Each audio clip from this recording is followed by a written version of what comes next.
अस्सलाम वालेकुम नाज़रीन, मेरा नाम अली रज़ा है और आप देख रहे हैं पाकिस्तान टुडे। आज इंतहाई अहमियत के हामिल दिन पूरे पाकिस्तान में जोश व जज्बे के साथ मनाया गया 28 मई 1998 के जिस दिन पाकिस्तान ने ये दुनिया भर को बताया कि अब किसी भी तरीके से अगर ताकत का इस्तेमाल किया जाएगा तो यकीनी तौर पे जवाब जो है वो ज़ोरदार दिया जाएगा।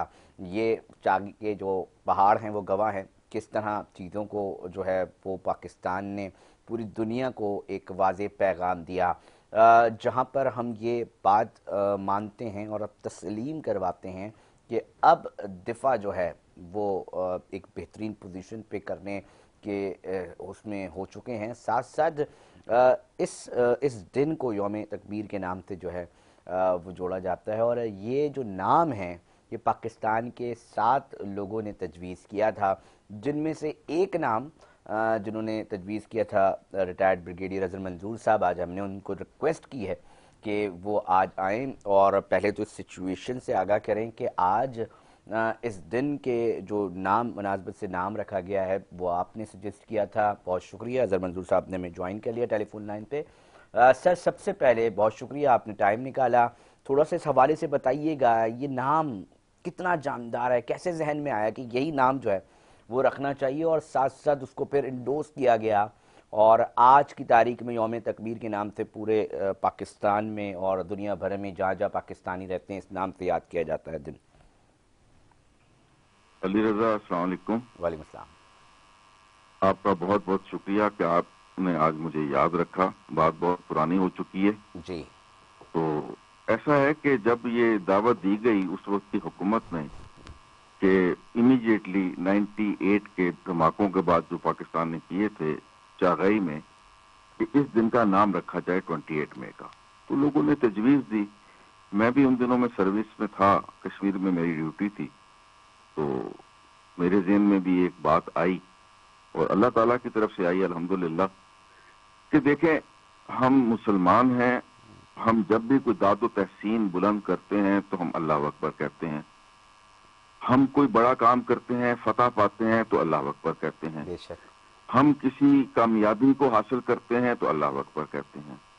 इवन कि हम ज़बीहा करते हैं तो हम अल्लाह अकबर कहते हैं, तकबीर पढ़ते हैं। ये सब चीजें तकबीर कहलाती हैं। और आप देखें कि मुसल्लह अफवाज की जो परेड है, जब वो दाएं सलाम करते हैं तो फिर वो अल्लाह अकबर कहते हैं, यानी कि तकबीर का नारा बुलंद करते हैं। तो ये सारी वजूहात मैंने उस लेटर में लिखी जो उस कमेटी को जाना था कि जिसकी वजह से मैं इस दिन का नाम यौम तकबीर तजवीज़ करता हूँ कि ये पाकिस्तान के लिए एक निहायत फख्र व मुबाहत की बात है और एक निहायत अल्लाह ताला का एहसान और फजल करम है कि पाकिस्तान भी एक एटॉमिक कुव्वत बन गया और अपनी डेटरेंस लेवल उसने अपने पड़ोसी मुमालिक के साथ बराबर पे अचीव कर ली। तो अल्हम्दुलिल्लाह ये एक्सेप्ट हो गया। और मुझे अच्छी तरह याद है जब इस कमेटी ने इसकी अनाउंसमेंट की थी तो इस कमेटी के चेयरमैन हमारे मुजीबुर रहमान शामी साहब थे। तो मैं अगर मुबालगा नहीं कर रहा और मुझे याद आ रहा है तो ये मेरा खत उन्होंने मनो इन पढ़ा था। ये तमाम वजूहात जो मैंने अभी आपसे बयान किए हैं, तो ये इसका बैकग्राउंड था। और उसके बाद फिर बैटन प्रोसीजर शुरू हो गया। गवर्नमेंट की तरफ से कॉल आई कि इसकी तकरीब होगी एग्जैक्टली 28 मई 99 को इस्लामाबाद पीटीवी ऑडिटोरियम में, जिसका नाम भी उन्होंने चागई ऑडिटोरियम रखा। और अजहर लोधी साहब तकरीब के मेजबान थे और मियां नवाज शरीफ साहब प्राइम मिनिस्टर थे उस वक्त। सर, एक बड़ा मोमेंट होता है और इस पोजीशन के ऊपर, इस मोमेंट के अंदर अपने आप को रजिस्टर्ड करवाना, ये भी एक तारीख में लिखे जाने वाले मामलात के हवाले से जाना जाता है। मैं ये भी चाहूँगा कि इस हवाले से भी बातचीत हो कि यकीनी तौर पे मिलिट्री फोर्सेस और साथ साथ जब आप एटमी ताकत होते हैं तो दुनिया आपको किस नज़र से देख रही होती है। और बिलखुसूस मैं ये भी जानना चाहूँगा कि उन ममालिक के पास जहाँ मुसल्लह अफवाज नहीं हैं, जहाँ ये क़ुव्वत नहीं है, जहाँ एटमी ताकत नहीं है, तो उनको जो उनके दुश्मन ममालिक मुल्क हैं वो किस तरह देख रहे हैं, सिचुएशन किस तरह डील की जाती है इंटरनेशनली जब आप इतनी ताकत मुसल्लह अफवाज ना हो और आप उसके लिए तैयार ना हो। इस हवाले से थोड़ा सा हमारे नाज़रीन को आगाह कीजिएगा। علی رضا، بات یہ ہے کہ ہمیں تو اپنے دین سے یہ سبق ملا، سورہ انفال میں ہے، اور تیار رکھو اپنی قوت ذرائع جنگ کے ساتھ، تاکہ ہیبت طاری ہو جائے ان پر جو دشمن ہے اللہ کے اور تمہارے، جنہیں تم نہیں جانتے مگر اللہ جانتا ہے۔ بات یہ ہے کہ جنگ کی تیاری کو ہمیشہ جاری رکھنا ہوتا ہے امن قائم کرنے کے لیے۔ بے شک۔ جب آپ جنگ کی تیاری نہیں کرتے تو امن تباہ ہو جاتا ہے۔ جو آپ کا دشمن ملک ہوتا ہے، جو آپ سے زیادہ طاقتور ہوتا ہے، وہ آپ پہ چڑھ دوڑتا ہے۔ تو پیس کو مینٹین کرنے کے لیے آپ کو اپنا ڈیٹرنس لیول مینٹین کرنا ہے، آپ کو ایٹ پار رہنا ہے، بلکہ تھوڑا سا پلس رکھنا ہے، اور ذرائع جنگ کو کی تیاری رکھنی ہے، میونیشن آف وار کو ریڈی رکھنا ہے، تاکہ دشمن آپ کی طرف میلی نظر سے نہ دیکھ سکے۔ ابھی حالیہ یہ جو 6 مئی سے لے کر 10 مئی تک کا جو ایک شارٹ اسکرمشز آپ نے دیکھی ہیں، جس میں پاکستان کو اللہ تعالیٰ نے بہت کامیابی اور کامرانی اور بہت اپنے بے پناہ فضل و کرم کے ساتھ بے شک۔ پروو کیا ہے پوری دنیا میں، ریجن میں نہیں، پوری دنیا میں، اور ہماری مسلح افواج کا اور ہماری قوم کا سکہ منوایا گیا ہے۔ یہ اللہ تعالیٰ کا احسان ہے، اور یہ وہی جو قرآن شریف کا سبق ہے کہ تیاری رکھو۔ تیاری رکھو۔ جب آپ تیاری نہیں کریں گے تو آپ کا دشمن آپ کو کھا جائے گا۔ دیکھیں، کسی نے کہا تھا، مجھے اب یاد نہیں آ رہا، کہ there has to be one army in your country. اب فیصلہ آپ کر لیں کہ آپ نے کون سی رکھنی ہے، بہت عمدہ اپنی بات کریں یا دشمن کی۔ اظہر صاحب، میں تھوڑا سا اس حوالے سے بھی جاننا چاہوں گا کہ جہاں یہ باتیں چل رہی ہوتی ہیں تو آپ کے ملک کے اندر بھی بہت سارے ایسے گروپس ہوتے ہیں، ایسے لوگ ہوتے ہیں جو مختلف پروپیگنڈا کے حوالے سے جو ہے وہ پروپیگنڈا کر رہے ہوتے ہیں۔ اس کے حوالے سے بھی تھوڑا سا ہمیں بتائیے گا، ہمارے ناظرین بھی یقینی طور پہ جاننا چاہ رہے ہیں کہ بہت ساری باتیں ہوتی ہیں، جناب کیا ہو گیا، بہت سارے ممالک کے پاس نہیں ہیں، دیکھیں وہ ترقی کر رہے ہیں، دیکھیں ان کے پاس ایٹمی قوت نہیں ہے مگر پھر بھی وہ ترقی کر رہے ہیں۔ جب آپ اس طرح کی گفتگو اور اس پروپیگنڈا کا ہوتا ہے تو اس کے اوپر آپ کیا سمجھتے ہیں، کیا جواب دینا چاہتے ہیں ان تمام لوگوں کو جو اس طرح کی بات کر رہے ہوتے ہیں؟ ایک تو ہماری جغرافیکل پوزیشن ایسی ہے کہ ہماری جو سچویشن ہے اس حوالے سے تھوڑا سا میں چاہوں گا کہ اس کے اوپر آپ کا ایک کامنٹ آئے۔ دیکھیں علی رضا، بات یہ ہے کہ کالی بھیڑیں تو ہر جگہ پائی جاتی ہیں، نیگیٹیوٹی ہر جگہ پریویل کرتی ہے، اور پھر دوسرا یہ ہے کہ یہ بہت سارے ممالک جو ترقی کر رہے ہیں بغیر ایٹامک طاقت کے، ان کا ارد گرد ان کی جیو پولیٹیکل سچویشن ایگزیکٹلی۔ یا جیو اسٹریٹجیکل لوکیشن ایسی نہیں ہے کہ ان کو کسی دشمن کا سامنا ہے۔ ہمارا تو جیسے ہی پیدائش ہوتی ہے 14 اگست 1947 کو، تو ہمارا تو علاقے کی ڈسٹریبیوشن ہی ڈسپیوٹڈ رہی ہے، ایگزیکٹلی۔ کہ ہمارا یہ سارا کا سارا علاقہ ڈسٹرکٹ گرداسپور دے دیا گیا اس کو ایکسیس دینے کے لیے کشمیر میں انڈیا کو۔ تو یہ ابھی تک ڈسپیوٹڈ جگہ ہے۔ اگر وہ ایکسیس نہ ملتی اور وہ ریڈ کلف ایوارڈ کے مطابق 14 اگست تک 15 16 17 3 دن تک وہ پاکستان کا حصہ رہا، اور بعد میں وہ ریڈ کلف نے اس میں امینڈمنٹ کر کے اس کو دے دیا۔ ایک تو ڈسپیوٹ ہمارا پہلے سے یہ ہے، اور جس کی وجہ سے ان کو ایکسیس مل گئی کشمیر میں اپنی فوجیں بھیج دیں گی، تو دشمن تو شروع سے چل رہا ہے۔ پھر پانی کا کنٹرول اس وجہ سے ادھر چلا گیا، جو اب آپ نے دیکھے سنتاس معاہدہ ہمارا متاثر ہوا ہے، جو کہ وہ یونیلیٹرلی اس کو ختم نہیں کیا جا سکتا جب تک باہمی رضامندی نہ ہو، تو انشاءاللہ تعالیٰ ہوگا بھی کچھ نہیں، کیونکہ پاکستان نے ثابت کر دیا ہے کہ اس کا کوئی بال بیکا نہیں کر سکتا۔ تو یہ پروپیگنڈا ہے ان لوگوں کا جو ویسٹڈ انٹرسٹ والے ہیں، یا جو اپنے قبلہ و کعبہ جن کا باہر ہے پاکستان میں نہیں ہے، ان لوگوں کے لیے ہے۔ ہم تو جیتے مرتے پاکستان کے لیے ہیں، اور ہمارا ہے انفارچونیٹلی ایک دشمن ہے جو پیس کی لینگویج نہیں سمجھ رہا، بغیر کسی وجہ کے، جو انہوں نے ابھی ایک پچھلے دنوں میں 6 مئی کو جارحیت کی ہے، پاکستان نے اور کوئی اس کا پہل منہ نہیں توڑ کی، جواب دیا ہے۔ 3 دن تک صبر بھی کیا، 3 دن تک صبر کیا، بالکل۔ برداشت کیا، وہ پھر بھی باز نہیں آئے۔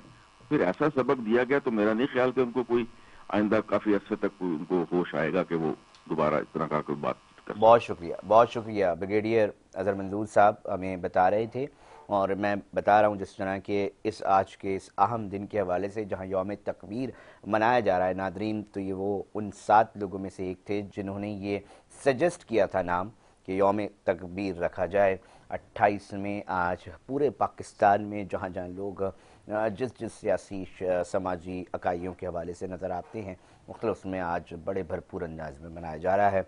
हमारे साथ जुड़े रहिएगा, हम एक और सेगमेंट के हवाले से जो है वो बात करेंगे और साथ साथ हम कोशिश करेंगे कि इसके ऊपर जो है वो बात करेंगे कि पंजाब की एक स्टोरी है जिसके ऊपर जो है एक ऑडिट रिपोर्ट आई है, जिसके अंदर क्या मामलात हैं, क्या स्टोरी है, उसके ऊपर बात करेंगे कि किस तरह के इंकशाफात जो हैं वो सामने आए हैं। मलिक नवीद, बहुत शुक्रिया आपने टाइम निकाला। बताइएगा, ब्यूरो चीफ हैं लाहौर के, क्या इंकशाफात सामने आए इस हवाले से? मलिक, मेरी आवाज़ आ रही है आपको? मलिक नवीद से राब्ता मुनक़ता हो गया है नाज़रीन, और कोशिश कर रहे हैं कि दोबारा उनसे जो है वो लाइन उनकी कनेक्ट हो सके। हम बात कर रहे हैं पंजाब की, हम मुख्तलिफ पाकिस्तान के दीगर सूबों से आपके पास स्टोरीज़ लेकर आ रहे होते हैं। कुछ इशूज़ होते हैं, कुछ मसाइल के हल होते हैं, कहीं अगर सरकारें डेवलपमेंट का काम करा रही होती है तो हमारी कोशिश होती है कि आपको सबसे पहले अवेयर करें कि किन किन प्रोजेक्ट्स के ऊपर किस किस तरह के काम चल रहे हैं और उसके जो नताइज हैं वो क्या आएंगे। इसी हवाले से जो है वो डिस्कशन में बहुत सारी चीज़ें आ रही होती हैं और हम कोशिश कर रहे होते हैं कि उनको प्रोग्राम का जो है वो हिस्सा बनाएं ताकि जो इश्यूज़ हैं वो जो है वो हल भी हो सकें अगर कहीं कंसर्न अथॉरिटीज़ है। मलिक नवीद, बताइएगा कि क्या इंकशाफात सामने आए हैं इस रिपोर्ट में? जी अली रज़ा, एक तरफ तो पंजाब को करप्शन से पाक करने के दावे जो से हैं हवा में नजर आने लगे हैं। जैसा कि वही पुलिस अफसरान जो एक तरफ चोरों डाकुओं को नकेल डालते हैं तो वही पुलिस की ऑडिट रिपोर्ट सामने आने लगी हैं। जैसा कि कुछ अर्सा कबल डीजी ऑडिट पंजाब की जानिब से पुलिस की बेज़ाब्तियों की रिपोर्ट सामने आई और वो एक मीडिया रिपोर्ट्स के हवाले से मीडिया पर शाया हुई और तमाम मीडिया चैनल से उसको दिखाया, लेकिन आईजी पंजाब की जानिब से उसकी तरदीद कर दी गई। लेकिन उसके बाद एक और रिपोर्ट डीजी ऑडिट पंजाब की जानिब से जो शाया हो गई, जिसके अंदर अली रज़ा लाहौर के डीआईजी ऑपरेशन से लेके पंजाब के मुख्तलिफ अजला के डीपीओ ऑफिस से करोड़ों मालियत का असला और गोलियां गायब हो गई और पुलिस अफसरान बड़े खामोशी से ख्वाबो खरगोश के मजे लेते रहे और ना उस असले की, ना उस गोलियों की, ना वो गायब हुआ, चोरी हुआ, किसने चोरी किया, ना उसकी कोई इंक्वायरी की गई, ना उसकी कोई असले की रिकवरी की गई और ना पूछगछ की गई और ये असला कहाँ गया, किसके पास गया। अली रज़ा, ये हैरानकुन इंकशाफात हैं और ये महकमा दाखिला पंजाब की ऑडिट रिपोर्ट्स में आए हैं, जबकि ये रिपोर्ट शाया होने से पहले स्पेशल सेक्रेटरी ने 5 बार एक इजलास बुलाया।